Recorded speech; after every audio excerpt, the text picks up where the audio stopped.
মদিনার বাজার দিয়ে নবীজি যাচ্ছেন, নবীজির একটা ওঁট পছন্দ হয়েছে। তো নবী ওঁটের মালিকের কাছে গিয়ে জিজ্ঞেস করলেন, ভাইয়া এই ওঁটটার দাম কত?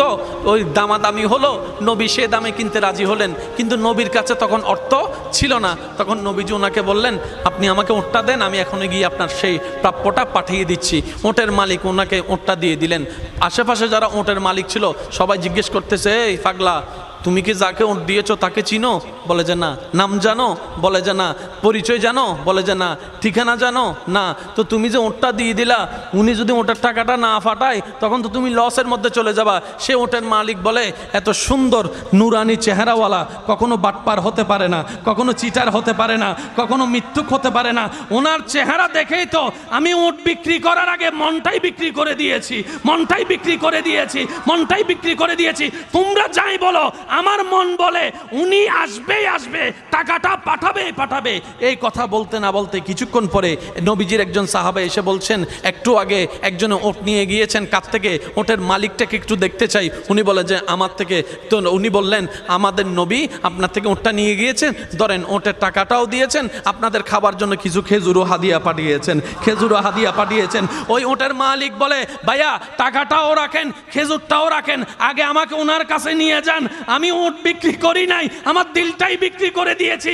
ওনার চেহারা মোবারক দেখে আমার মনটাই পাল্টাই গিয়েছে, আমি কালিমা পড়ে মুসলমান হয়ে যেতে রাজি আছি। সুবহানাল্লাহ। जिसका कोई सानी नहीं वो नबी हमारा है, मुस्तफा की अजमत का हद ही ना किनारा है। आशिक बोले लम याति नजीरु कफी नजरिन मिसले तुना शुद्ध पैदा जाना। চিৎকার দিয়ে বলেন না সুবহানাল্লাহ। ওই নবীটা কাদের নবী?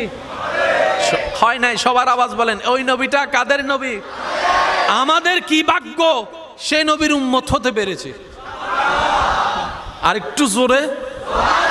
প্রত্যেকটা বান্দাকে আল্লাহ জীবনে একবার সুযোগ দেয়,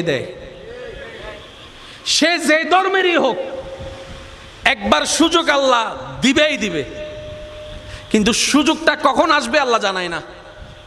তো সেজন্য ওয়াকুনু মা সাদিকিনের আয়াত আমল করতে হয়। আর একটু জোরে বলি না সুবহানাল্লাহ। ওয়াকুনু মা সাদিকিন আয়াতের উপর আমল করলে সুযোগটা যখনই আসবে আপনি সুযোগটা ধরতেও পারবেন, নিতেও পারবেন। কেউ হাসরের ময়দানে গিয়ে আল্লাহকে বলতে পারবে না, আল্লাহ তুমি আমাকে সুযোগ দাও নাই, এটা বলতে পারবে না। আল্লাহ পাক বলবে যে অমুক দিন এটা তোর সুযোগ দিছিলাম। আপনি তখন মনে মনে বলবেন, ও মাইলে ফিরে নাই তো নো বুঝি দেয়া না। কথা বলেন, কথা বলেন, কথা বলেন, ঠিক কিনা? আল্লাহ প্রত্যেক বান্দাকে জীবনে কয়বার সুযোগ দেয়? দিবে। হয়তো আপনার এসে চলে গিয়েছে, আর না হয় আসবে। একটু প্রস্তুত থাকেন। এটা ধরতে জানলে দুনিয়াও কামিয়াব, আখিরাতও কামিয়াব।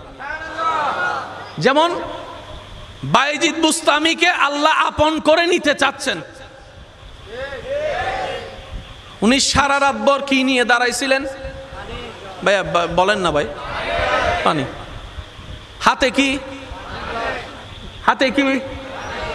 সারা রাত কি করছেন? দাঁড়ায় আছেন। আল্লাহ এটা কবুল করে নিছে।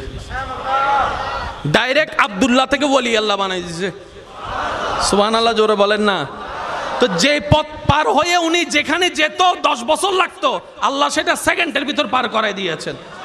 সেজন্য মা বাবার যখন সেবা করবেন নিয়ত এটাই রাখবেন, ও আল্লাহ এটা তোমার জন্য পছন্দ হয়, এটার দ্বারা তুমি আমাকে কল্যাণ দান করো, এটার দ্বারা তুমি আমাকে জান্নাত দান করো। মা বাবা সেবা করার সময়, মা বাবাকে দেওয়ার সময়, মা বাবার উপকার করার সময়, বউকে দেওয়ার সময়, স্বামীকে দেওয়ার সময়, মানুষকে দেওয়ার সময় নিয়ত রাখবেন, আল্লাহ তোমাকে খুশি করতে চাই, তোমাকে রাজি করতে চাই, তোমাকে রাজি করতে চাই। সুবহানাল্লাহ বলেন না।